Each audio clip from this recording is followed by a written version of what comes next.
You know, my name is S. Rob, and I want you to question things. Now the thing is here, I know that what I'm saying here, a lot of what I say is about the occult, about real magic. And people tend to think, well, you know, you're saying not to question things. I'm not, I actually want you to question it. If you disagree, it's fine. But I want you to question stuff. But I want you to question the mundane stuff. The bullshit they've been spinning you for years, you know. Like you have to do this along the line, you've got no choice. Yes, you do have a choice. You know, the idea that orders just come down from on high and you've got to do whatever it is, you know. Dear God, there's some terrible, atrocious things happen because people just do things without question. They really do. I mean, has anyone ever noticed where the terrible things seem to happen to the same groups?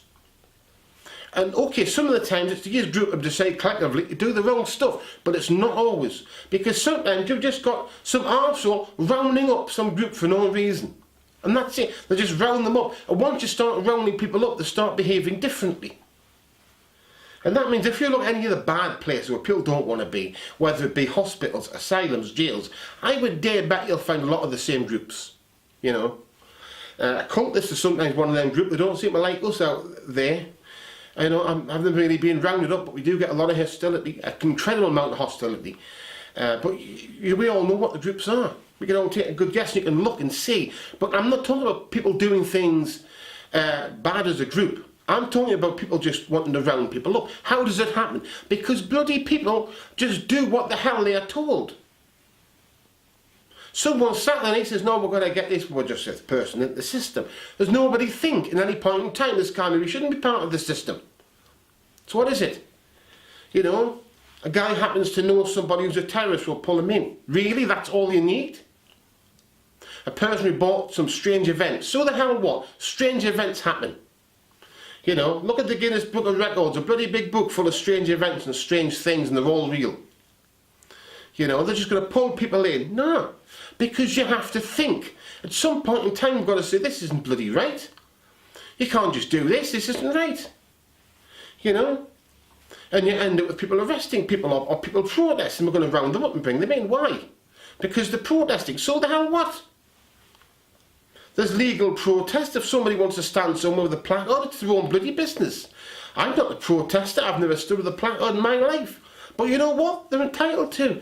Now the trouble is, of course, you've got the violent protesters. We don't want the violent ones. The violence is against the law. But how about the other ones? They're not doing anything wrong. Does it matter? No, because somebody will just come along and round them up because he's been told to. And it works not just men, it works the same with women as well. And that's what I'm asking you to do. To think about stuff. Think today. Have I been asked to do anything unreasonable?